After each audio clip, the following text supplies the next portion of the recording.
السلام علیکم ورحمۃ اللہ وبرکاتہ. الحمد للہ رب العالمین والعاقبۃ للمتقین والصلاۃ والسلام علی اشرف الانبیاء والمرسلین اما بعد. حدیث نمبر 15 کے مسائل لکھ لیں. پہلا مسئلہ ہے واش روم میں پیشاب کرتے وقت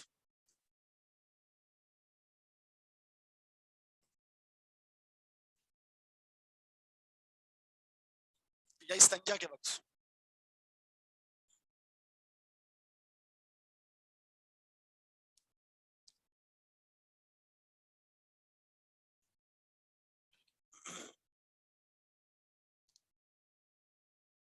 اپنی شرمگاہ کو دائیں ہاتھ سے چھونا یا پکڑنا منع ہے.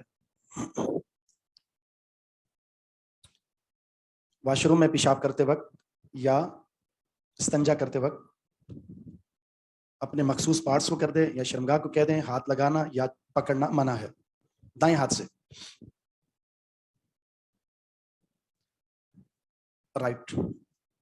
دوسرا مسئلہ ہے دائیں ہاتھ سے استنجا کرنا منع ہے. دائیں ہاتھ سے استنجا کرنا منع ہے. نمبر 3، کسی بھی مشروب کو پیتے وقت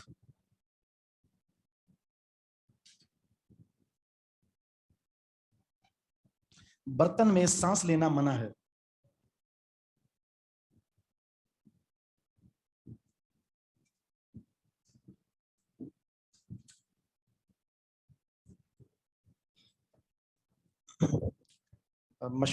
کسی بھی مشروب کو پیتے وقت برتن میں سانس لینا منع ہے. چوتھا مسئلہ ہے کسی بھی ناپاک چیز کو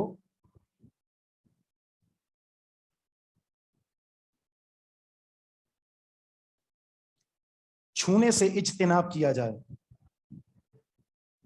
کسی بھی ناپاک چیز کو چھونے سے ٹچ کرنے سے پرہیز کیا جائے، اجتناب کیا جائے. مشروب کیا ہوتا ہے جی؟ ہر پینے والی چیز مشروب ہے. ناپاک چیز کو چھونے سے اجتناب کیا جائے. اگر مجبوری ہو تو بائیں ہاتھ کا استعمال کیا جائے. اگر مجبوری ہو تو بائیں ہاتھ کا استعمال کیا جائے.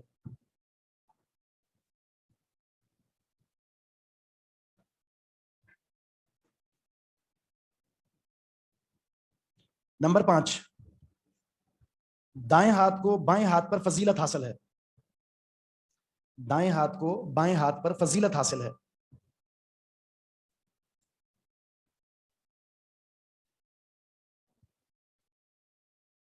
ہاں جی، کون پوچھ رہے ہیں؟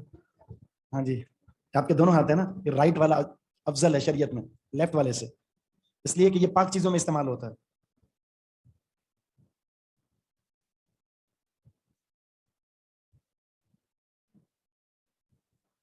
اسلام.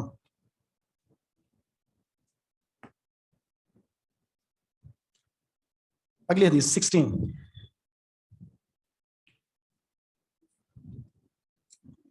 عبداللہ بن عباس رضی اللہ تعالی عنہما فرماتے ہیں،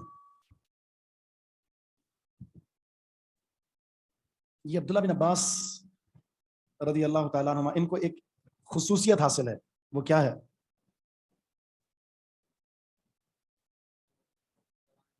مفسر قرآن ہے، امام المفسرین ہے. خود اللہ کے رسول کے حق میں دعا کی تھی، اللہم علمہ الکتاب وفقہہ، اے اللہ ان کو کتاب کی تعلیم دے اور فقاہت عطا فرما دے. رسول اللہ علیہ وسلم کی اس دعا کی وجہ سے قرآن کریم کے جتنے بھی مفسرین ہیں ان میں ان کو امامت کا درجہ حاصل ہے. اگر آ جائے نا مفسرین میں امام کون ہے صحابہ میں، تو چند ایک میں عبداللہ بن عباس بھی ہیں.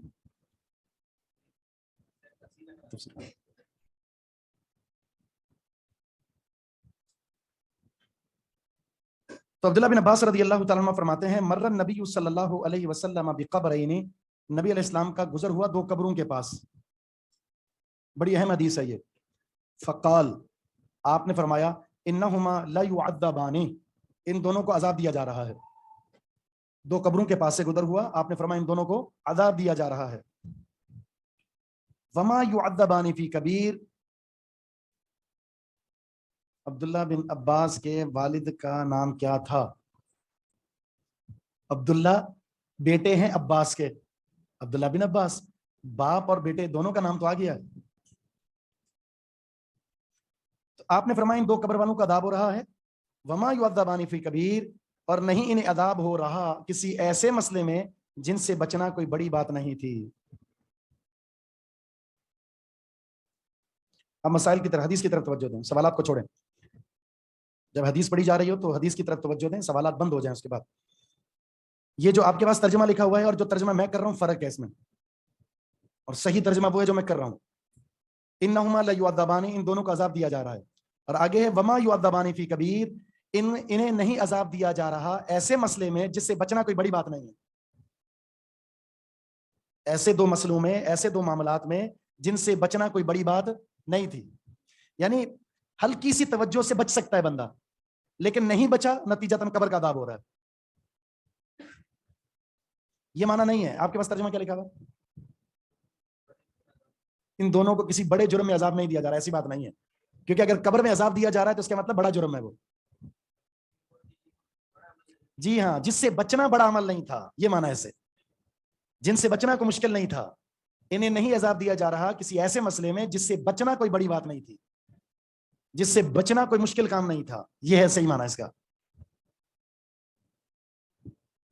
اما احدہما، ان میں سے ایک وہ تھا، فکان لا یستتر من البول، پیشاب کے چھینٹوں سے نہیں بچتا تھا. پیشاب کے چھینٹوں سے بچنے کے لیے کوئی سائنس چاہیے کیا؟ کچھ بھی نہیں.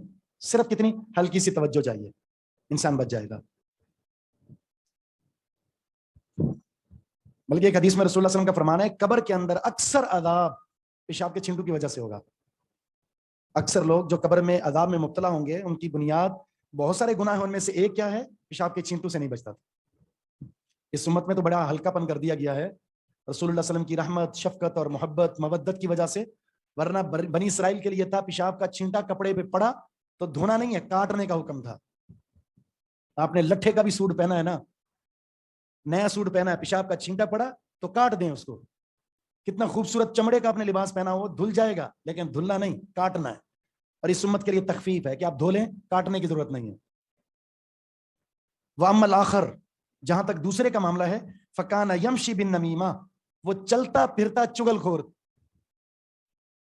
چلتا پھرتا چغل خور تھا. چغلی جانتے ہیں چغلی کیا ہوتی ہے؟ ایک ہوتی ہے غیبت، ایک ہوتی ہے چغلی. دونوں تقریباً ایک جیسی ہیں، تھوڑا سا فرق ہے. غیبت میں بھی دل کے اندر جو پیٹ کے اندر گیس ہوتی ہے وہ نکلتی ہے، چغلی میں بھی پیٹ کے اندر جو گیس ہوتی ہے وہ نکلتی ہے. نا بندہ سن سن کے بھرا ہوا ہوتا ہے، پھر کوئی سنا رہا اس کو تو شوق سے سن رہا ہوتا ہے، ٹائم اچھا پاس ہو رہا ہوتا ہے. کسی کے بارے میں وہ خبر دینا جو اس کے اندر موجود ہے. کسی کی کمزوری، کسی کے اندر کوئی ایسی چیز جو آپ نے دیکھی ہے، وہ کسی اور کو بیان کر دینا. اگر اس کے اندر وہ چیز پائی جا رہی ہے تو اس کو کیا کہتے ہیں؟ غیبت. اور اگر نہیں ہے تو بہتان. بہتان الزام تراشی جس کو کہتے ہیں. مثال کے طور پر آپ نے کہا، آپ عبداللہ کے پاس بیٹھے ہیں اور عبداللہ کو کہہ رہے ہیں زید کو جانتے ہو؟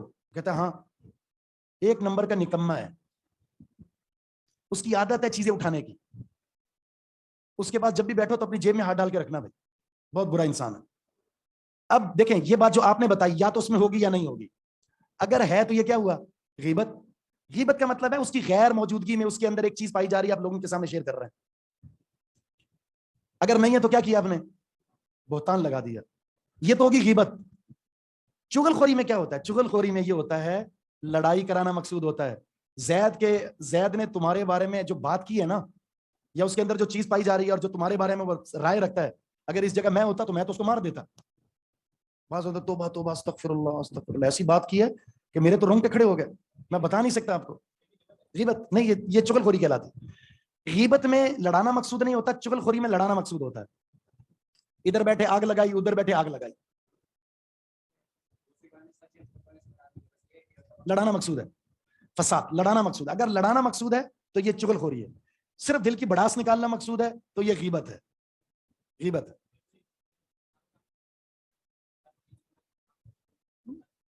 کسی اور کو بتانے کی ضرورت کیا ہے؟ کسی کے ایپ پر پردہ پوشی ڈالنے کی ضرورت ہے. ہاں، اصلاح کر سکتے ہو تو اس کو جا کر بتاؤ کہ آپ کے اندر یہ عمل پایا جاتا ہے، یہ اچھا نہیں ہے، آپ اس کو چھوڑ دیں. یہ ہوتا ہے اصلاح. لیکن اس کے اندر ایک کمزوری ہے اور اس کمزوری کو دوسروں کے سامنے آپ شیئر کر رہے ہیں، یہ ہے اس کے پردے کو فاش کرنا۔ حدیث میں آتا ہے من ستر مسلما سترہ اللہ فی الدنیا والآخرہ، جو کسی مسلمان کی پردہ پوشی کرتا ہے اللہ اس کی پردہ پوشی کرتا ہے، اور جو کسی کو ذلیل و رسوا کرتا ہے تو اللہ بھی اس کو ذلیل و رسوا کرے۔ اصلاح مقصود ہونی چاہیے۔ ہاں آپ اس کی شکایت کریں ایک ایسی شخصیت کو جو اس کی اصلاح کرنے پر قادر ہے۔ مثلا بچے کی شکایت باپ کو کر دیں جا کر، آپ کا بیٹا یہ کام کرتا ہے، یہ ٹھیک ہے، کیونکہ آپ ایسی جگہ پر جا کر شکایت کی ہے جس کو یہ پاور حاصل ہے کہ اس کو روک سکتا ہے۔ آپس میں بیٹھ کر بات کرنے کا فائدہ کیا ہے، وہ بھی اکیلے میں۔ اصلاح کا مقصد بھی یہ ہوتا ہے کہ آپ اکیلے میں اصلاح کریں۔ اگر آپ اصلاح کرنا چاہتے ہیں تو اکیلے میں کریں، سب کے سامنے ذلیل کرنا بالکل غلط بات ہے۔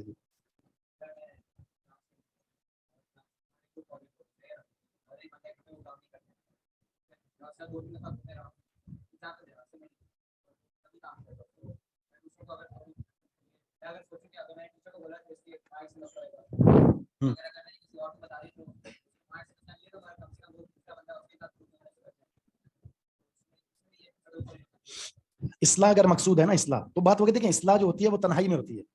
اگر پورے گروپ کے اندر اس کے بارے میں آپ ایسی چیز شیئر کر دیں گے تو ظاہر ہے سب کے سامنے ذلیل کر دیا آپ نے اس کو۔ مثال کے طور پر یہاں کھڑا کر کے میں کسی کو کہوں اس کے اندر یہ ایپ پایا جاتا ہے، جیسے وہ تبلیغی کے بارے میں آتا ہے، تبلیغی جماعت ایک جگہ نکلی، ان کی عادت ہوتی ہے نا ہر ایک کو گھیر کے کھڑے ہو جاتے ہیں۔ ان کے ساتھ ایک بندے نے ان کو سمجھانے کی وجہ سے اس نے شراب چھوڑ دی، اس طرح کے سارے کام چھوڑ دی۔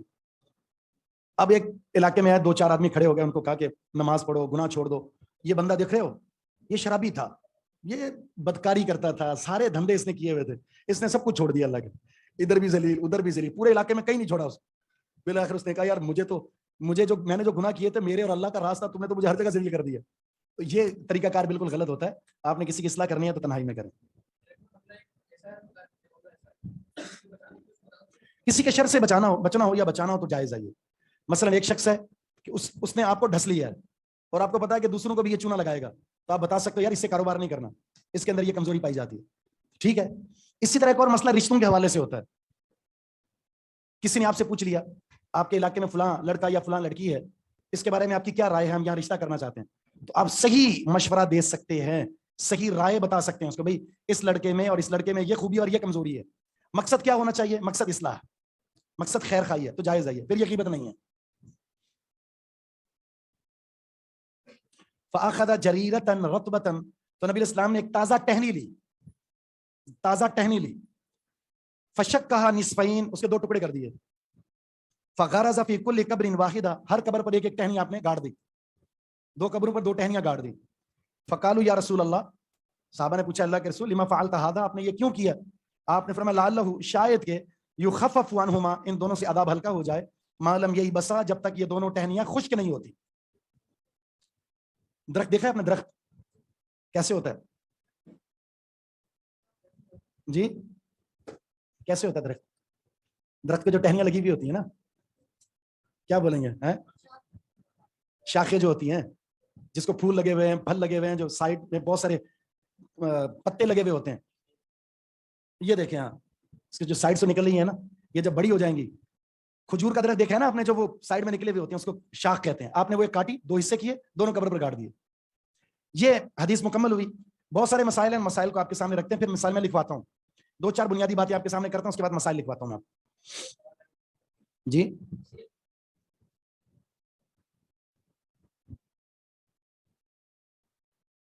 آپ کی امی بہنوں کی شکایتیں آپ کو لگاتی رہتی ہیں، چلے اماں ہے نا، اماں کے لیے جائز ہے بھائی، ماں باپ کے لیے ساری چیزیں علاوہ ہے، ماں باپ کے لیے سب کچھ علاوہ۔ دیکھیں ماں باپ کو شریعت نے ایسا مقام دیا ہے کہ وہ کسی کو نہیں دیا۔ مثال کے طور پر اگر آپ کسی کو تحفہ دیتے ہیں نا تو واپس نہیں لے سکتے، حرام ہے۔ حدیث میں آتا ہے کتے کی طرح جو کتا کیا کرنے کے بعد، الٹی کرنے کے بعد چاٹتا ہے، لیکن ماں باپ کو علاوہ ہے، تحفہ دیں واپس لے، مردی ہے ان کی، اولاد ان کی کیا ہے، کسب ہے، کمائی ہے، بتائے بغیر بچے کے پیسوں سے پیسے لے سکتی ہیں ماں اور والد دونوں، ضرورت کے تحت۔ ڈانٹ دیں، مار دیں، آپ کو اجازت نہیں ہے کہ آپ ہاتھ اٹھائیں یا برا بلا کہیں ان کو۔ فلا تقل لهما اف، اف بھی نہیں کہہ سکتے، سب سے ہلکا کلمہ ہے۔ شریعت نے اف لفظ جو ہے نا، اس کا معنی یہ بھی ہوتا ہے کہ آپ چہرے پر ناپسندگی کے اثرات بھی نہیں لا سکتے، ٹیبڑی نہیں چڑھا سکتے، پیشانی کو یوں کر لیں، بل دے دیں، آپ اتنی بھی اجازت نہیں ہے۔ ہمارے ہاں تو معاشرے میں جو قیامت کی نشانیوں میں سے ایک نشانی ہے، ماں باپ کے ساتھ لونڈیوں جیسا سلوک ہوتا ہے، اور آج دور وہ ہے لونڈی جیسا سلوک۔ حتیٰ کہ دیندار طبقے کے افراد کو بھی دیکھا ہے، دیندار طبقے میں بھی ماں باپ کے سامنے اونچی آواز سے بات کرنا، برا بلا کہنا، ان کی بات کو اگنور کر دینا، اس طرح کی بہت ساری باتیں، جبکہ شریعت میں اس کا کوئی جواز نہیں ہے۔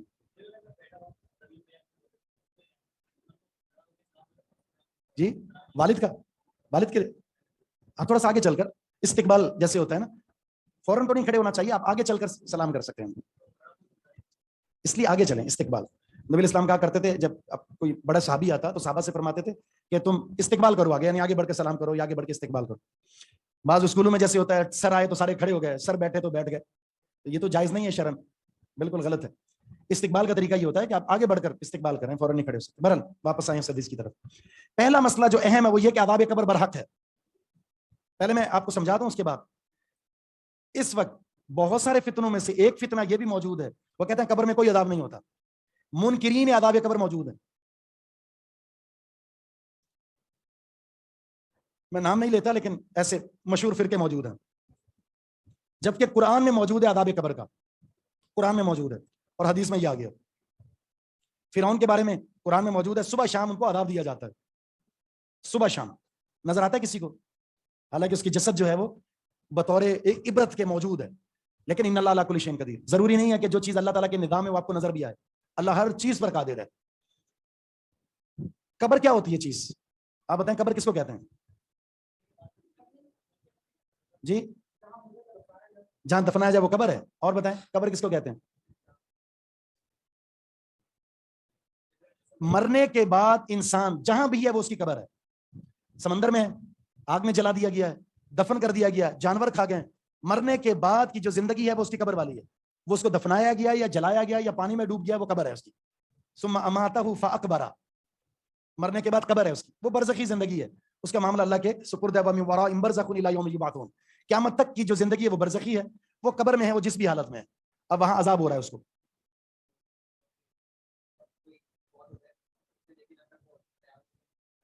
جی قبر والی زندگی ہے، جی بالکل، یعنی قیامت تک جو مرحلہ ہے ہماری وفات کے بعد سے لے کر اٹھائے جانے تک، اس کو کہتے ہیں برزخی زندگی، جو انسان قبر میں ہوتا ہے۔ اب وہ سمندر میں ہے، وہ مٹی کے نیچے ہے، وہ مٹی کے اوپر ہے، وہ جانور کے پیٹ میں ہے، وہ جلا کر راکھ کر دیا گیا ہے، وہ قبر ہے۔ اب اللہ تعالیٰ ذرے ذرے کو عذاب دینے پر قادر ہے۔ ہم اپنی عقل سے سوچ رہے ہوتے ہیں جو پانی میں ڈوب گیا، جو جانور کھا گیا، جس کو جلا دیا گیا، وہ عذاب کیسے ہو سکتا ہے؟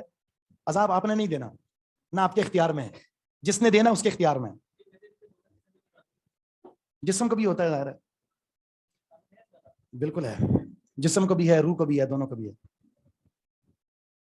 دوسرا مسئلہ یہ ہے کبیرہ گناہ، اس کی ایک فہرست ہے، کبیرہ گناہوں کی ایک لسٹ ہے، اس میں یہ دو گناہ بھی شامل ہیں، چغل خوری کرنا اور دوسرا عذاب جو پیشاب کے چھینٹو سے نہ بچنا۔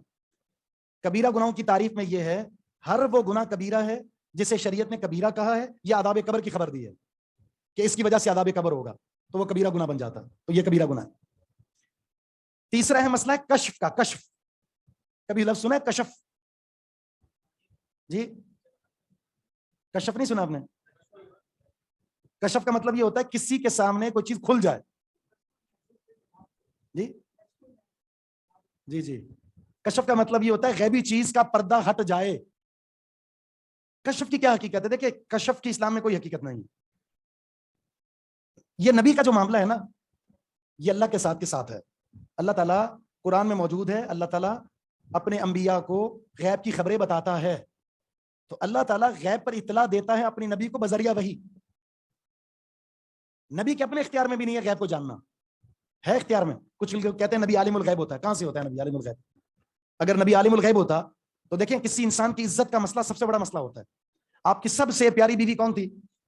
عائشہ صدیقہ رضی اللہ تعالیٰ عنہ، ان پر منافقین کی طرف سے تہمت لگی تھی، واقعہ افک سورہ نور میں موجود ہے۔ کتنے دن تک وحی نہیں آئی؟ 40 دن تک۔ اللہ کے رسول صلی اللہ علیہ وسلم کے وہ 40 دن زندگی کے سب سے زیادہ اذیت نام تھے، ہر طرف سے باتیں ہو رہی تھی کہ آپ کی بیوی کا یہ معاملہ ہے، حتیٰ کہ بعض صحابہ نے کہہ دیا تھا اللہ کے رسول اپنی بیوی کو طلاق دے دیں۔ ٹھیک ہے، اگر غیب کی خبر ہوتی آپ کو تو آپ کیا کہہ دیتے کہ میری بیوی بالکل پاک دامن ہے، ایسا کوئی بھی معاملہ نہیں ہوا، تم جھوٹ بولتے ہو، آپ نے کوئی رد عمل نہیں دیا، انتظار کیا کس چیز کا؟ وحی کا۔ دوسرا مسئلہ لاحق ہوا، جبرائیل السلام نے کہا میں آپ سے ملاقات کروں گا، رسول اللہ صلی اللہ علیہ وسلم سے کہا میں آپ سے ملاقات کروں گا، وقت ہو گیا نہیں آئے، آپ پریشان ہو گئے کہ جبرائیل السلام نے کبھی وعدہ خلاف ورزی نہیں کی، آج کیا ہوا؟ کچھ وقت کے بعد نبی اسلام جب اٹھے تو آپ نے دیکھا آپ کے چارپائی کے نیچے کتے کا بچہ ہے, کتے کا بچہ. ٹھیک ہے, ویسے تو گالی ہمارے یہاں, لیکن وہ حقیقت میں کتے کا بچہ تھا. تو نبی اسلام نے اسے بھگایا, پانی کا چھڑکاؤ کیا, فوراً جبرائیل اسلام آ گئے اور آ کر کے بتایا کہ اس گھر میں ہم نہیں آتے جس گھر میں تصویر ہو, اور نمبر 2 کتے کا بچہ ہو یا کتا ہو. ہمارا گھر یا تو اس میں تصویر ہے یا کتا موجود ہے. اور پھر ہم کہہ رہے ہوتے ہیں کہ اکثر گھر کے اندر, ہر دوسرے گھر کے اندر کیا ہوتا ہے, فون آ رہا ہوتا ہے, جی پیسے گم ہو گئے, ڈرونے خواب آ رہے ہیں, ہم نے سایہ دیکھا ہے, پانی کا چھڑکاؤ ہوا, خون کے چھینٹے, لباس پھٹ گیا, وغیرہ وغیرہ وغیرہ وغیرہ. جب ہم ایسی حرکتیں کریں گے, گھروں میں کتے پالیں گے, گھروں میں تصویریں رکھیں گے, گھروں میں کارٹون سجا کر رکھے ہوئے, آپ نے مورتیاں بنا کر رکھی ہوئی ہیں, بچوں کے کھلونوں کے نام پر آپ نے کتے اور پتہ نہیں کون کون سی چیزیں رکھی ہوئی ہیں, فرشتے آئیں گے وہاں پر, شیاطین آئیں گے. پھر ہر گھر کے ہر کمرے کے اندر واش روم بنا ہوا ہے, دروازہ کھلا ہوا ہے, نہ آنے کی دعا ہے نہ جانے کی دعا ہے, تو وہاں کس کا مسکن ہوگا, شیاطین کا. تو پھر آپ پر تو رحمت تو نہیں اترے گی, یا آپ پر کچھ سکونت تو نازل نہیں ہوگی. وہاں فرشتے آ کے کاٹیں گے بھی, انگلی بھی کریں گے, ڈرائیں گے بھی آپ کو, کچھ لے کر بھی جائیں گے, کچھ دے کر بھی جائیں گے, اندر بھی داخل ہوں گے, پھر نکلیں گے بھی, سارے معاملات ہوں گے. تو یہ سب ہم نے اپنے شیاطین کو موٹا تازہ کیا ہوا ہے, کھلا کھلا کر, اپنے بیڈ روم میں سلا سلا کر. نہ گھر میں داخلے کی دعا ہے, نہ نکلنے کی دعا ہے, نہ کھانے سے پہلے کی دعا ہے, نہ سونے سے پہلے کی دعا ہے, اور نہ واش روم میں جانے سے, نہ آنے کی, کوئی بھی دعا نہیں پڑتی الا ماشاء اللہ.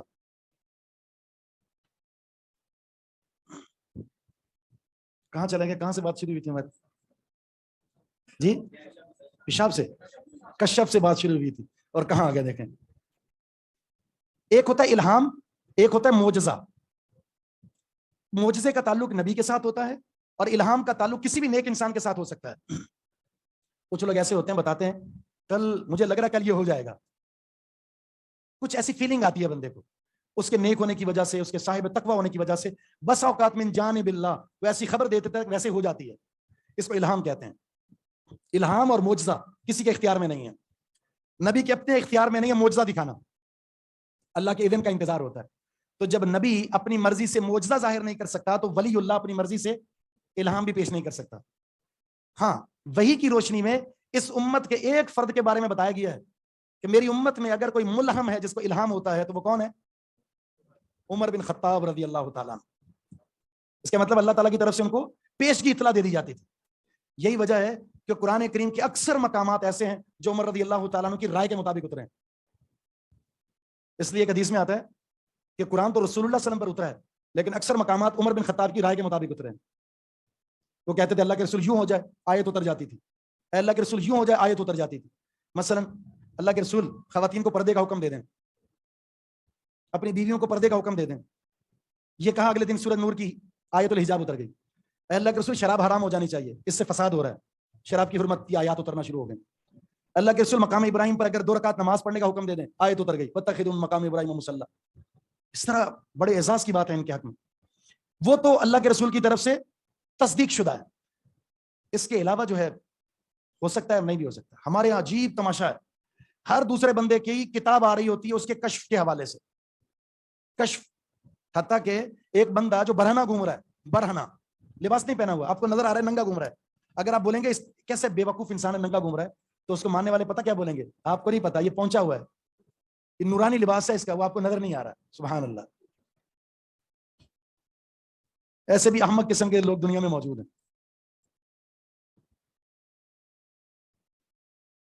بے کشف کی کوئی ایسی حقیقت نہیں ہے جو ہمارے یہاں پیش کی جاتی ہے. یہاں اللہ کے رسول کو کیسے پتا چلا عذاب قبر ہو رہا ہے, وحی کے ذریعے. اللہ رب العزت جب چاہے جس کے حق میں چاہے عذاب قبر سنوا دے. قبر کا جو عذاب ہے وہ سنائی دیتا ہے, جی ہاں دیتا ہے, انسان اور جنوں کے علاوہ. اکثر قبرستان کے قریب جو جانور وہ بدک جاتے ہیں, بھاگ جاتے ہیں, ڈر رہے ہوتے ہیں, بدکنے لگ جاتے ہیں, کیونکہ عذاب قبر اس کا شور و گل ان تک محسوس ہوتا ہے. ہاں یہ ہمارے لیے رحمت اللہ کی طرف سے کہ عذاب قبر ہمیں سنوایا نہیں گیا. رسول اللہ صلی اللہ علیہ وسلم فرماتے ہیں اگر عذاب قبر تمہیں دکھا دیا جائے, سنوا دیا جائے, تم اپنے مردوں کو دفنانا چھوڑ دو, دفنانا چھوڑ دو. بعض قبریں کھلتی ہیں, اندر کے منظر دکھائے جاتے ہیں, انتہائی زیادہ اذیت ناک ہوتے ہیں. سانپ, بچھو اور مختلف قسم کے کیڑے اس جسم کو گھیرے ہوئے ہوتے ہیں. یہ وہ ہے جو کسی وجہ سے ظاہر ہو جاتی ہے معاملہ. اب ایک اور مسئلہ جو ہمارے ہاں ہے وہ ہے چادر چڑھانا, پھول چڑھانا, پھٹیاں لگانا, ماربل سے قبر کو پکا کرنا, اور پینٹنگ کروانا, درخت لگانا, پھول لگانا, عید کے موقع پر, ربیع الاول کے موقع پر, محرم کے موقع پر, شب برات کے موقع پر وہاں جا کر حاضری لگا کر آنا, یہ کیسے؟ یہ ساری وہ رسم و رواج ہیں جس کا اسلام سے کوئی تعلق نہیں ہے. قبر کیسی ہونی چاہیے؟ زمین سے صرف ایک بالش اوپر, ایک بالش آدھا فٹ اوپر ہونی چاہیے بس. ہمارے یہاں ایک تصور یہ کہ جو قبر مٹی, جو مٹی نکلی ہے نا قبر سے, وہ صرف اسی کا حق ہے, ادھر ادھر نہیں ہونی چاہیے, ادھر کی ادھر نہ ہے, ادھر کی ادھر نہ جائے, چاہے وہ کوہان بن جائے اونٹ کی. پتہ نہیں کہاں سے تصور آیا یہ, بس ایک بالش سے اوپر نہیں. دوسری چیز جو حرام ہے, قبر پکی نہیں کر سکتے آپ. اللہ کے رسول نے نام لیا ہے, قبر کو پکا کرنا منع ہے. پھر نبی اسلام نے تختی لگانے سے منع کیا ہے. ہمارے یہاں کے خوبصورت ماربل, حاجی محمد رمضان مرحوم غفر اللہ لہ ولوالدیہ, ویسے ماں باپ زندہ تھے تو آپ پانی نہیں پوچھتے تھے. ابھی جناب باہر سے آ رہا ہے, کیوں؟ قبر کو پکا کرنے کے لیے, بہترین ٹھنڈی قبر کے لیے ماربل لگا رہا ہے. المیہ ہے ویسے ہمارے معاشرے کا, جب تک زندہ ہے خدمت نہیں کرتے, مرنے کے بعد صرف اپنا نام بنانے کے لیے قبر بہترین ہونی چاہیے. دو چار آپ نے درخت لگا دیے تاکہ ابا حضور کی قبر کو دھوپ نہ لگے. زندگی میں تمہارے سائے کی ضرورت تھی تو تم نے سایہ نہیں دیا, اور مر چکے ہیں تو قبر پر سایہ کر رہے, سائے کی ضرورت نہیں ہے ان کو. اور وفات کے بعد کیا ہوتی ہے؟ دیگیں اتار دیں ابا جی کی طرف سے, کل کر دیں, 20واں کر دیں, 40واں کر دیں, سالانہ عرس ہو جائے. یہ سب کام مرنے کے بعد یاد آتے ہیں. کب کرنے چاہیے؟ زندگی میں کریں. انہیں سکون مہیا کریں زندگی میں, ان کو پیار دیں, ان کو وقت دیں, ان کی حاجت اور ضرورت کو پورا کریں. یہ ہیں وہ چیزیں جو آپ کے اور ان کے کام آنے والی ہیں. تو ماربل نہیں لگا سکتے, پکا نہیں کر سکتے, درخت نہیں لگا سکتے, چادر نہیں چڑھا سکتے, پھول نہیں, بریانی نہیں, کچھ بھی نہیں. کچی قبر. اور وہ قبر پکا کرنے کا ایک منع اس لیے بھی ہے کہ وہ قبر آپ کی ذاتی پراپرٹی نہیں ہے. 2 سال کے بعد, 3 سال کے بعد یہاں کوئی اور دفن ہوگا, خرید نہیں لی آپ نے. کتنے لوگوں نے مرنا ہے؟ قبرستان بہت تھوڑا ہے, چھوٹا ہے, اس لیے قبر نبی یہ جو آپ نے مکہ میں, مدینہ میں دیکھا ہوگا, بقیع الغرقد جس کو جنت البقیع کہتے ہیں. صحابہ فرماتے ہیں ہم نماز پڑھنے کے بعد بقیع الغرقد میں نیچے کو جایا کرتے تھے, نیچے کو. اور اب کیا ہے؟ اب اوپر ہے, سیڑھیوں اوپر جانا پڑتا ہے. تو اس کا مطلب ہے قبر در قبر در قبر, یہاں تک پہنچ چکا ہے معاملہ. تو اگر آپ ماربل لگا کر پکا کر لیں گے تو کون آئے گا وہاں پر؟ 10 ایکڑ ہیں, 10 ایکڑ میں جب تدفین ہو گئی پھر آپ نے کہاں جانا ہے؟ یہاں سے ظاہر ہے پھر آپ کو بنگلہ دیش جانا پڑے گا, کہیں اور لے کر جانا, افریقہ لے کے جانا پڑے گا, کہاں لے کے جانا پڑے گا. اس لیے پکی نہیں کر سکتے آپ, وہ آپ کی ذاتی پراپرٹی نہیں ہے, ملکیت نہیں ہے. ایک وقت کے بعد کسی اور میں دفن ہونا ہے وہاں پر. سوالات کو ہم بعد میں دیکھیں, ابھی موڈ نہیں ہے سوالات. کیا ہے معجزے کے تعلق سے؟ معجزے کا تعلق صرف نبی سے کیسے؟ دنیا میں جو کچھ بھی انہونی ہوتی ہے کیا اسے معجزہ نہیں کہتے؟ نہیں, بالکل نہیں. معجزہ خرق عادت کو کہتے ہیں جو اللہ کی طرف سے نبی کو حاصل ہوتا ہے. اس لیے ہم نے کہا کوئی چیزیں ایسی ہوتی ہیں جو عادت سے ماورا ہوتی ہے, ہٹ کر ہوتی ہے, اس کو ہم کسی اور سے الہام کا تعبیر کیا ہم نے. الہام جی ہاں بالکل. معجزہ نہیں, معجزہ کا اس کو ہم اس لیے الہام کا ہے نا, الہام کی بنیاد پر کوئی کرامت ظاہر ہو جائے, وہ بھی من جانب اللہ ہوتی ہے.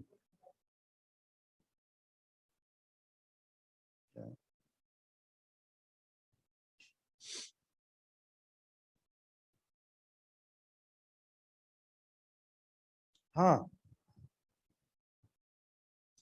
یہ جو کچھ لوگ اینٹیں رکھتے ہیں نا قبر کو بنانے کے لیے, وہ ایک شرط کی صورت میں اندر اینٹیں رکھ سکتے ہیں اگر قبر کے گرنے کا خطرہ ہو. کچھ مٹی ایسی ریتلی ہوتی ہے کہ وہ تھوڑا سا پانی لگا تو وہ گر سکتی ہے, تو صرف اس بنیاد پر کہ قبر گرے نہ, تو آپ اندر جو ہے وہ اینٹیں رکھ سکتے ہیں.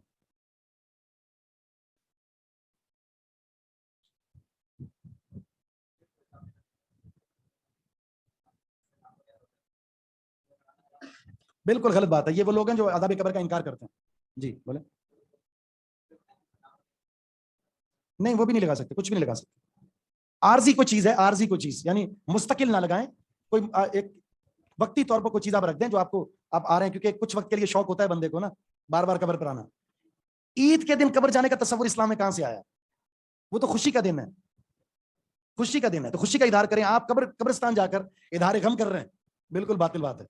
کسی مخصوص وقت میں قبرستان نہیں جا سکتے, مثلا جیسے محرم میں جاتے ہیں, ربیع الاول میں جاتے ہیں, شب برات کے تصور سے باطل تصور اس میں جاتے ہیں, بالکل غلط بات. ہاں روٹین میں کوئی بھی آپ اپنی سہولت کے لیے کوئی دن مختص کر لیں, آپ کو چھٹی ہوتی ہے اس دن آپ قبرستان جائیں, جانا چاہیے, بار بار جانا چاہیے, تاکہ وہ دل کے اندر جو ایک سختی ہوتی ہے وہ عذاب قبر اور قبرستان میں جا کر قبروں کو دیکھ کر وہ ختم ہوتی ہے. اور قبرستان میں جانے کا مقصد کیا ہے؟ موت یاد آ جائے اور اپنے مدفون کے لیے مغفرت کی دعا کرنا قبلہ رخ ہو کر. جو فوت ہو چکے ہیں ان کے لیے مغفرت کی دعا کرنا. سر سر یہ جو قبر کے عذاب کے کہتے ہیں نا کہ پڑوسی بھی نیک ماننا چاہیے، تو ایک قبر میں عذاب ہوتا ہے دوسرے کو بھی کچھ نہ کچھ ہوتا ہے سر، تو ایسا ہے؟ آواز بالکل سمجھ میں نہیں ہے مجھے. نہیں ایسا نہیں ہے. ایسا نہیں ہے کہ اس قبر کو عذاب ہو رہا ہے تو دوسری قبر والے کو اس کا علم ہوتا ہو، محسوس ہوتا ہو، بالکل نہیں. اور یہ بچوں وہ تو اپنے معاملات میں ہر کوئی اپنے معاملے میں الجھا ہوا ہے. حتیٰ کہ میدان محشر میں جب عذاب آتا ہے تو انسان کو کسی بھی چیز کی ہوش نہیں ہوتی. میدان محشر میں ہر شخص میدان محشر میں کیسے ہوگا؟ برہنہ، بے لباس، مرد ہے یا عورت ہے، کسی کا کوئی لباس نہیں ہوگا. عائشہ صدیقہ رضی اللہ تعالیٰ عنہ نے کہا تھا اللہ کے رسول الرجال والنساء ينظر بعضهم الى بعض، عورتیں بھی ہوں گی مرد بھی ہوں گے، وہ ایک دوسرے کو دیکھیں گے. نبی الاسلام نے فرمایا عائشہ الامر اشد من ذلك، معاملہ اتنا زیادہ سخت ہوگا کہ کسی کو کسی کے بارے میں سوچنے اور دیکھنے کا تصور تک نہیں ہوگا. وہ تو اپنے معاملات میں مصروف ہیں. اور بچوں کے پیشاب کے حوالے سے کیا حکم ہے؟ چھوٹے بچے جو پیدا ہوئے بچے ہوتے ہیں، جو چھوٹے بچے ہیں جی، جو بلوغت سے پہلے فوت ہو گئے، اچھا پیشاب کے حوالے سے ویسے آگے آئے گا. پیشاب کے حوالے سے آگے آئے گا. جو بچہ دودھ پیتا ہے، صرف ماں کا دودھ، کیمیکل والا نہیں، جو ماں کا دودھ پیتا ہے تو اس میں بچے کے پیشاب پر چھینٹے مارے جائیں گے. دھونا ضروری نہیں، دھونا چاہے تو دھو لیں. بچی کے پیشاب کو دھویا جائے گا. وہ چاہے ماں کا دودھ پیتی ہے چاہے کچھ اور کھاتی ہے، اس کے پیشاب کو دھونا ہی دھونا ہے، چاہے وہ 1 دن کی ہے یا 1 سال کی ہے. بچے کے پیشاب میں شریعت نے یہ رخصت دی ہے کہ آپ صرف چھینٹے مار لیں، لیکن جب تک وہ صرف ماں کا دودھ پیتا ہے. یہاں پر رسول اللہ صلی اللہ علیہ وسلم نے کیوں ٹہنیاں گاڑی؟ جو لوگ قبر پر پھول چڑھانے کے قائل ہیں، چادر چڑھانے کے قائل ہیں، وہ یہاں سے استدلال کرتے ہیں. نبی الاسلام نے بھی تو ٹہنیاں گاڑی تھی، لکڑی تازہ فریش جو درخت سے کاٹ کر آپ نے گاڑ دی. تو نبی الاسلام نے جو گاڑی ہے کیوں گاڑی؟ ایک تو پتہ چلا کہ عذاب قبر ہو رہا ہے، پہلے تو آپ بتائیں کہ عذاب قبر ہو رہا ہے یا نہیں ہو رہا. دوسرا، نبی الاسلام نے بطور سفارش کے اللہ کو سفارش کی ہے کہ ان کے عذاب میں تخفیف کر دی جائے. اور یہ جو 2 ٹہنیاں گاڑی تھی، یہ ٹائم مقرر کیا آپ نے کہ جب تک یہ فریش ہیں، سوکھتی نہیں ہے، ان کے عذاب میں ہو سکتا ہے میری سفارش سے کیا ہو جائے، ہو سکتا ہے، یقینی نہیں ہے، اللہ رب العزت کو تخفیف فرما دے. وہ بھی یقینی خبر نہیں ہے. وہ تو ایک وقت تک کے لیے رسول اللہ صلی اللہ علیہ وسلم کی یہ سفارش تھی. کیا آپ کے بعد کسی صحابی نے کوئی ایسا عمل کیا ہے؟ بالکل نہیں کیا، کسی صحابی نے نہیں کیا. قبر پر کچھ چڑھایا ہو، پھول چڑھائے ہو، قبر کو پکا کیا ہو. ہمارے ہاں میں ایک جنازے میں گیا، پہلی دفعہ زندگی میں کوئی میں نے ایسا عمل دیکھا. ایک آدمی کے پاس جلیبیاں ہیں، ایک کے پاس نمکو ہے، کسی نے زمزم پکڑا ہوا ہے، کسی نے پھول پکڑے ہوئے ہیں، کسی کے پاس وہ پنج پارا اور چھوٹی چھوٹی صورتیں، یہ قبر میں رکھنے کے لیے. جی، ایک قبر کے اندر وہ کہہ رہے پنج پارا بھی رکھیں گے، زمزم بھی رکھیں گے، کچھ پھول چھڑکاؤ کریں گے، جب تدفین ہو جائے گے تو جلیبیاں کھلائیں گے لوگوں کو. بعض لوگ چادریں بھی رکھتے ہیں، جس پر کلمہ لکھا ہوا ہوتا ہے نا، وہ چادریں رکھتے ہیں. جائے نماز رکھتے ہیں، نماز پڑھنی ہے، ویسے نہیں پڑھی تھی، اب فرشتے اس کو وضو کروا کے نماز پڑھائیں گے. ماشاءاللہ مسجد میں یہاں دعوت دی جاتی تو نماز نہیں پڑھتے تھے. اب جب دنیا سے جا چکا، اب لوٹا بھی رکھ دیا آپ نے، سپارہ بھی رکھ دیا، جائے نماز بھی رکھ دیا، فرشتے اذان دیں گے کہ اٹھیں جی آپ جماعت کروائیں. احمق قسم کے لوگ ہیں. عورت قبرستان جا سکتی ہے لیکن کبھی کبھی، اور وہ بھی محرم کے ساتھ یا شوہر کے ساتھ. اس میں بھی وہی شرط ہے کوئی خاص دن نہ ہو. عید کے دن بیٹی کو شوق چڑھ گیا ابا سے ملنے کا، لہذا وہ چلی گئی قبرستان، بالکل جائز نہیں ہے. خوشی کے موقع پر اظہار غم کرنا جائز نہیں ہے. قبرستان کا جانے کا مطلب ہے اظہار غم کی کیفیت میں آ جانا. کہاں جائز ہے؟ خوشی کا دن ہے اور اب غم میں اپنے آپ کو ڈال رہی ہیں، یہ تو بالکل غلط بات ہے.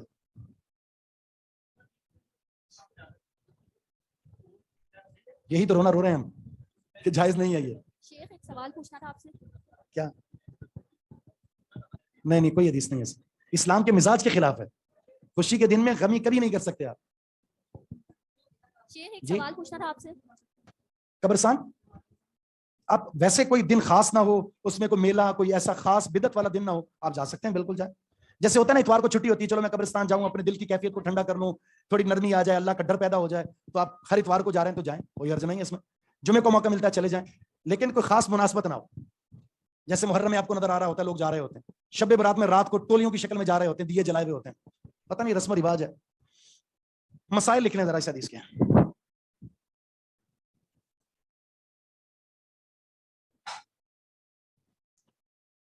اس حدیث سے عذاب قبر کا ثبوت ملتا ہے.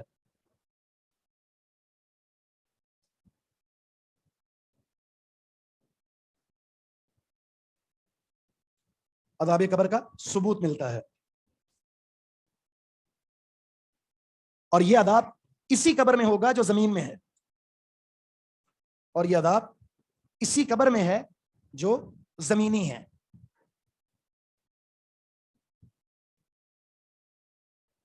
اسی قبر میں ہے جو زمینی ہے. بعض لوگ کہتے ہیں نا یہ اس سے مراد جو ہے وہ مرنے کے بعد جب اٹھایا جائے گا تو وہ مراد ہے عذاب. مرنے کے بعد جب انسان کو دوبارہ اٹھایا جائے گا تو وہ مراد ہے عذاب. بالکل غلط بات ہے. اس زمین کے اندر عذاب ہے یہ. دوسرا مسئلہ, پیشاب کے چھینٹوں سے بچاؤ بہت ضروری ہے. پیشاب کے چھینٹوں سے بچاؤ بہت ضروری ہے, وگرنہ اکثر عذاب قبر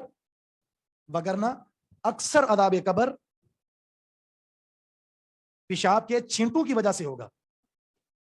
وگرنہ اکثر عذاب قبر پیشاب کے چھینٹوں کی وجہ سے ہوگا.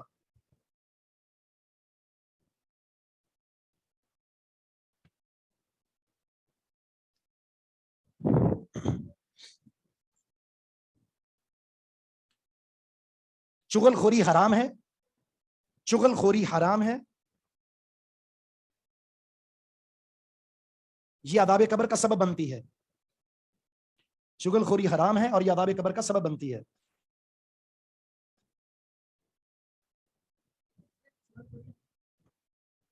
چغل خوری کا مطلب یہ ہے, کیا مطلب ہے بتاؤ؟ لڑوانا مقصود ہو, کسی کے بارے میں ایسی باتیں کرنا کہ دونوں آپس میں گتھم گتھا ہو جائیں. اگلا مسئلہ ہے گناہوں اور عیبوں پر پردہ ڈالا جائے. گناہوں اور عیبوں پر پردہ ڈالا جائے.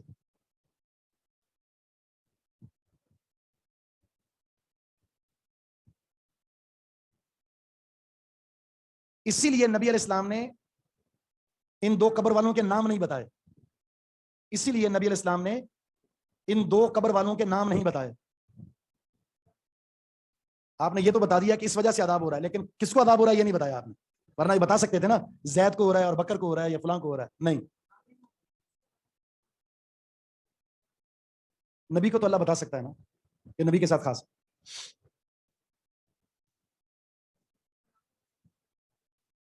اس لیے نبی علیہ السلام نے ان دو قبر والوں کے نام نہیں بتائے. ہمارے یہاں عجیب المیہ ہے, عجیب. یعنی آپ غیبت کی آپ نے کسی کی اور آگے بتا دیا بتانا کسی کو نہیں. اور ماشاءاللہ ہر شخص اس غیبت کو سیاہ راز میں رکھتا ہے. اور آخری بندہ آپ کو بتا رہا ہوتا ہے, جس نے آپ نے آگے بتایا تھا نا, وہ آپ کو بتا رہا ہوتا ہے ایک بات بتاؤں جی بتائیں, یہ مسئلہ ہے کسی کو بتانا نہیں. پھر اس کو ذہن میں آتا ہے یہ تو میں نے بتایا تھا. اور مزے کی بات یہ, غیبت کرنے والے پتہ کیا کہتے ہیں, الحمدللہ عادت نہیں ہے کسی کی غیبت کرنے کی, شوق ہی نہیں ہے, اللہ نے بچا رکھا ہے, اور ابھی بھڑاس نکالی ہوتی ہے اس نے. ایک وقت تھا جب سنتے تھے کہ عورتوں میں یہ بہت زیادہ چیز ہوتی ہے. اب مرد 4 ہاتھ آگے ہیں, کسی مجلس میں بیٹھ جائیں, ہو ہی نہیں سکتا کہ وہاں کسی کی غیبت نہ ہو ہی نہیں سکتا کوئی یہ کہے بھائی غیبت نہ کرے بھائی, یہ اچھی بات نہیں ہے. اس کو بھی مزہ آ رہا ہوتا ہے. اور سناؤ اس کے بارے میں بتاؤ. شوہر جب گھر جاتا ہے, بیوی سارا دن کی سوچ سوچ کر, باتیں سن سن کر, فون پہ کر کر کے, اب 1-1.5 گھنٹہ وہ پوری کی پوری کہانیاں سنائے گی, اور شوہر بھی مزے سے سنے گا. ایسے ہی جی حق بیان کر رہے ہیں, بالکل تبلیغ ہو رہی ہے, تبلیغ حق کی. شوق ہے یہ, آج کے دور کا یہ شوق ہے, سنے اور سنائے, منع کرنے والا کوئی نہیں. امام بخاری رحمہ اللہ کیسے جلیل القدر ہے, کیا فرماتے ہیں, ایسا یقین ہونا چاہیے. فرماتے ہیں کہ مجھے اس مسئلے میں اپنی ذات پر پورا یقین ہے, کل قیامت کے دن اللہ مجھ سے یہ سوال نہیں کرے گا کہ تم نے فلاں کی غیبت کی ہے. اللہ مجھ سے سوال نہیں کرے گا اس بارے میں کہ تم نے فلاں کی غیبت کی ہے, اس لیے کہ میں نے کبھی کسی کی غیبت ہی نہیں کی. ہمیں سے کو کہہ سکتا ہے کبھی بھی نہیں. ہاں یہ ضرور ہو سکتا ہے ہماری غیبت سے کوئی بچہ نہیں ہے, کوئی بچہ نہیں.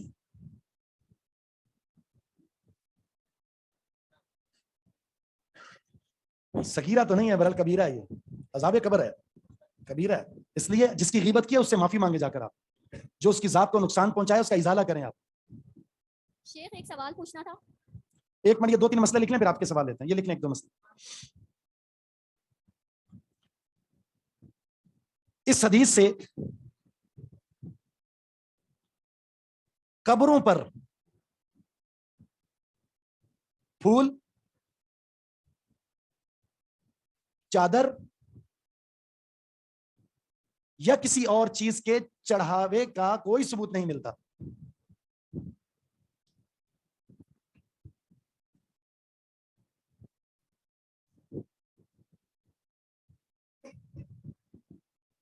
ایسے ہی مشہور ہے ایک بات کہ کوئی شخص نا اس نے دیکھا کہ وہ بندہ پھول لے کر گیا قبر پر, تو وہ دوڑ کر نا بریانی لے کر آ گیا, پلیٹ میں ڈال کر چمچ رکھی ہوئی. اس نے کہ آپ یہ کیا, کہہ رہا قبر والے کے لیے. کہہ رہا بے وقوف ہے, یہ تھوڑی آئے گا. کہہ رہا جیسے تیرا پھول سونگنے کے لیے آئے گا تو میں اس کو بریانی دوں گا. ہمارے جو سیاستدان ہے, سیاست شیطانیت ہے. جو سیاستدان کسی عہدے پر آتا ہے سب سے پہلا کام کیا کرتا ہے, چادر چڑھانے کے لیے پہنچ جاتا ہے, حاضری دیتا ہے. بند کر دیں گے, اس کے بغیر کوئی گزارا نہیں ہے. وہ دینی ہے یا دنیا داری ہے. اس مسئلے میں آنے کے بعد, پھر اس سیاست کی اس لپیٹ میں آنے کے بعد اس کو اپنے ایمان کے لیول سے نیچے آنا پڑتا ہے. شرکیہ نعرے میں شریک ہونا پڑتا ہے اس کو, ڈھول تماشے کرنے پڑتے ہیں اس کو, چادریں چڑھانی پڑتی ہیں اس کو, سارے کام کرنے پڑتے ہیں. جی سیاست یہ نہیں تھی, وہ سیاست شرعی ہے. جمہوریت تھوڑی اسلام ہے. نبی علیہ السلام, اگلا مسئلہ لکھیں, نبی علیہ السلام کو بذریعہ وحی, نبی علیہ الصلوۃ والسلام کو بذریعہ وحی بعض اوقات پوشیدہ امور سے آگاہ کر دیا جاتا تھا. نبی علیہ السلام کو چھپے ہوئے, نبی علیہ السلام کو بعض اوقات بذریعہ وحی پوشیدہ امور سے آگاہ کر دیا جاتا تھا. بعض اوقات میں نے اس لیے کہا کہ کچھ میں نے مثالیں دی تھی, نبی علیہ السلام کو نہیں بتایا گیا, اس لیے کبھی ہوا کبھی نہیں ہوا. نبی علیہ السلام کو بعض اوقات بذریعہ وحی پوشیدہ یعنی جو چھپے ہوئے امور ہوتے ہیں, بذریعہ وحی آگاہ کر دیا جاتا تھا. طائف میں جنات وہ تو آگے تھے آپ کے سامنے, ملاقات کی تھی آپ سے آ کر. یہ سب سے بڑی مثال ہے نا, قبر کے بارے میں بتا دیا کہ آپ کو. اچھا یہاں پر اس حدیث میں دو نجاستوں کا ذکر ہے جس سے معاشرے میں خرابی پھیلتی ہے. کون سی دو نجاستیں؟ ایک کا تعلق نجاست حقیقی سے ہے اور دوسرے کا تعلق نجاست حکمی سے ہے. منہ سے جو نکال رہے ہیں, کہتے ہیں بواسیر بھی دو طرح کی ہوتی ہے, ایک وہ جو منہ سے نکلے اور دوسری جو وہاں سے نکلے. یہ دونوں طرح کی نجاست ہے, بذریعہ پیشاب یا بذریعہ چغل خوری, دونوں نجاست ہیں. کیونکہ دونوں سے کیا پھیلتا ہے, معاشرے میں انتشار, نفرت. اس لیے غیبت سے بھی بچنا چاہیے, اس سے بچنا چاہیے. جی اب بتائیں کیا سوال تھا آپ کا. شیخ آپ نے فرعون کا ذکر کیا تھا کہ قرآن میں ان کا ذکر ہے کہ ان کو مائک استعمال کر رہے ہیں یا اس کو بالکل قریب کر لیں. آپ نے بتایا کہ قرآن میں ان کا ذکر کیا گیا ہے فرعون کا کہ ان کو صبح شام عذاب دیا جاتا ہے, تو کائنڈلی اس سورت کا نام بتا سکتے ہیں؟ جی ہاں, اس میں یہ آیت سرچ کر لیں آپ, النار یعرضون علیہا غدوا وعشیا, 24 پارے میں نا, 24ویں پارے میں یہ آیت کو یوں سرچ کر لیں, النار یعرضون علیہا غدوا وعشیا, صبح شام جو آگ پیش کی جاتی.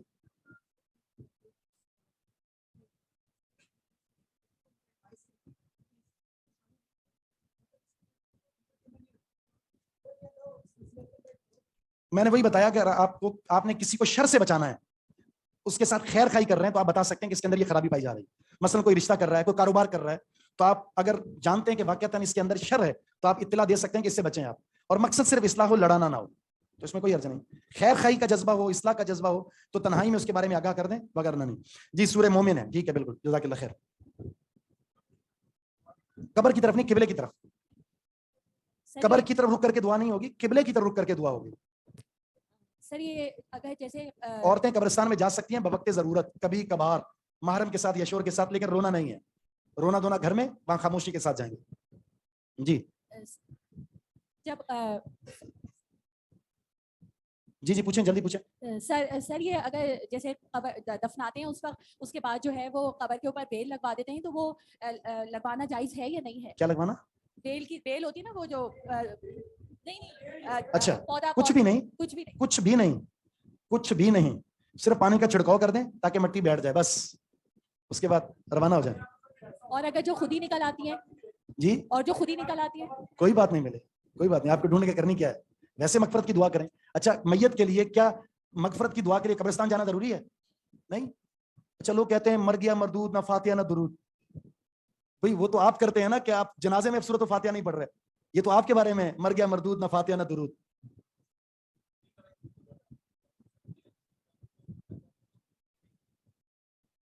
ان اللہ علی کل شیء قدیر, جو ذات پیدا کر سکتی ہے نا وہ سب کچھ کر سکتی, دونوں کا عذاب ہوتا ہے.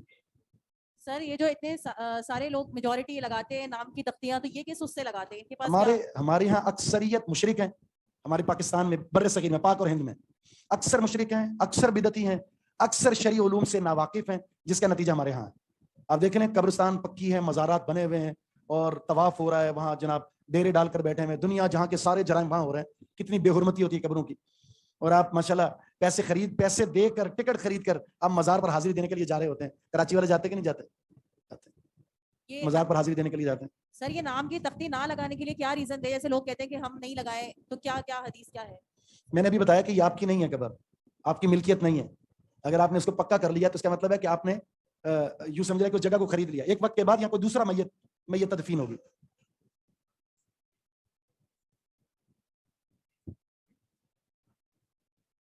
سائیڈ میں ہو تو ٹھیک ہے. اچھا میت کے قبرستان کے ڈرا دیا. سبحانک اللہم و بحمدک اشہد ان لا الہ الا انت استغفرک و اتوب الیک.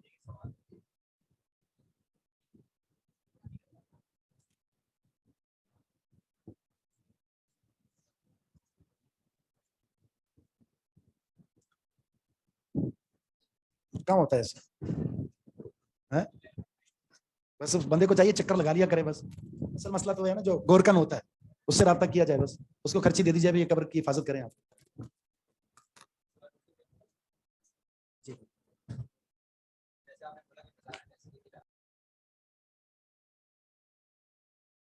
الحمد لله رب العالمين, الصلاة والسلام على نبينا محمد وعلى آله وصحبه أجمعين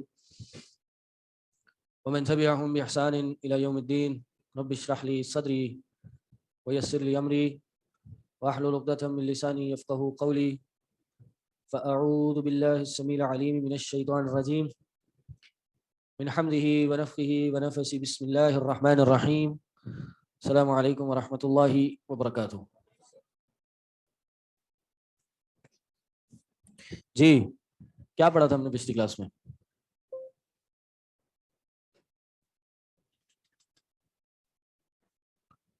یاد ہے نہیں؟ مائک ہے پیچھے؟ وعلیکم حضرت السلام. اسماعیل علیہ السلام کی تعریف پڑھی تھی.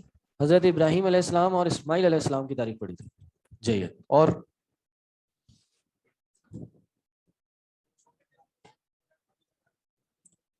عبد المطلب کے بارے میں بھی ہم نے پڑھا تھا. جید. اور ابرہہ کے بارے میں پڑھا تھا. اور عامل فیل کے بارے میں پڑھا تھا. اور